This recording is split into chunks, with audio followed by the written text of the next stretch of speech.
wetu, ukiwemo hayo mambo ya utendaji ya kila siku ya ratiba na vitu vya aina hiyo. Kwetu sisi kwa haya ambayo yamekuja, tafsiri yake ni kwamba so far ratiba yetu ipo kama ilivyopangwa. Na kwa sababu gani? Kwa sababu chombo kinachoendesha na kusimamia ligi ni chombo kingine tofauti na watu ambao leo wamekutana. Na ndio maana nikasema kwamba tumepokea and then tutapeleka sasa kwenye mamlaka husika zikiwemo hizo kamati na mamlaka nyinginezo. Kwa hiyo ukiniuliza mimi kama mtendaji mkuu, nitakwambia status quo ina prevail, kwa maana kwamba ratiba yetu tulisema kwamba mechi namba 184 itachezwa tarehe 15 mwezi wa 6 saa 11 kama sikosei. Kwa unaweza ukaona kwamba kwa kikao hichi tulichofanya akikuwa kikao cha kwenda kufanya maamuzi moja kwa moja, na ndio maana katangulia kusema kwamba sisi tuna wajibu wa kupokea na kuwasilisha kwenye kamati husika, kwenye mamlaka husika kila kipengele ili waweze kukifanyia kazi. Lakini kwa kujibu hoja yako ya msingi, kwa mambo ambayo yako ndani mimi ya uwezo wangu ambao nayasimamia, ratiba yangu ina prevail, kwa maana status quo ina prevail unless mpaka pale kamati hizo tutakapowasilisha zitakapofanya maamuzi tofauti na ambayo tayari yameshafanywa. Maana hiyo dabi. Tuongoze Boimanda.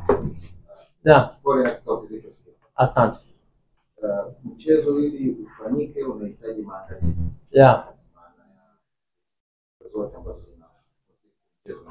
Sahi. Kama swala la kwanza timu mwenyeji kueleza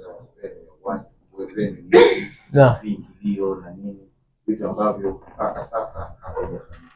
Na katika kikao chenu Yanga wamesemaje, wataendelea na hizo procedure au kama hayo yatakayofanyika yasipofanyika kipi ambacho wamekieleza? Wataendelea na hizo procedure kueleza kila kitu kitakachofanyika au wameendelea kusimama na msimamo wao kwamba hiyo mechi Yanga position yao ni kwamba wangetamani haya yafanyike ili wao warudi katika huo mchezo.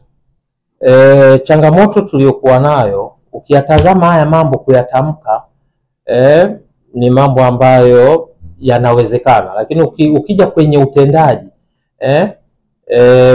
utendaji ni mambo ambayo hayawezi kufanyika overnight. Kwa mfano bodi kutoka kuwa chombo tegemezi cha TFF na kuwa chombo huru, yaani unazungumzia mchakato ambao unahusisha taasisi nyingi. Kwanza lazima uende katika management committee, ukitoka kwenye management committee uende kwenye mkutano mkuu wa bodi, ukitoka kwenye mkutano mkuu wa bodi iende kwenye kamati ya utendaji ya shirikisho la mpira wa miguu, ukitoka kwenye kamati ya utendaji ya shirikisho la mpira wa miguu iende kwenye mkutano mkuu wa shirikisho la mpira wa miguu Tanzania. Kwa hiyo unaweza ukaona yes linawezekana, lakini linahitaji muda fulani hivi ili liweze kutokea. Na ndio maana nikasema kwamba ukiyatazama haya maazimio mengi yako nje ya mamlaka ama mandate ya bodi ya ligi kuu Tanzania, lazima tuyafikishe kule ambapo yanapaswa kuweza kufika, kuchakatwa, kujadiliwa and then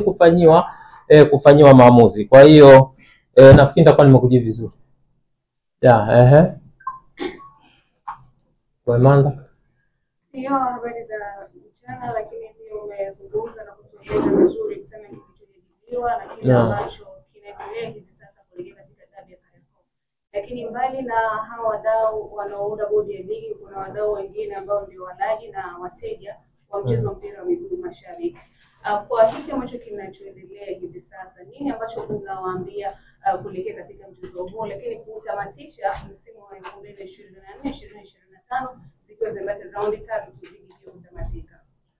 Ninafikiri jibu lako alipishani na mwandishi wa TBC.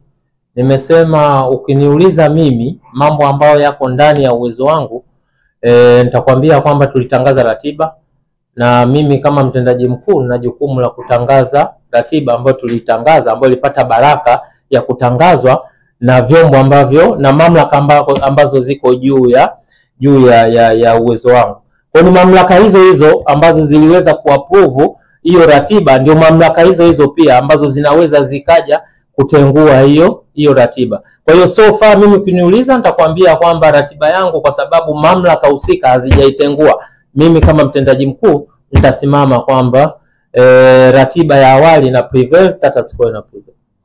Yeah.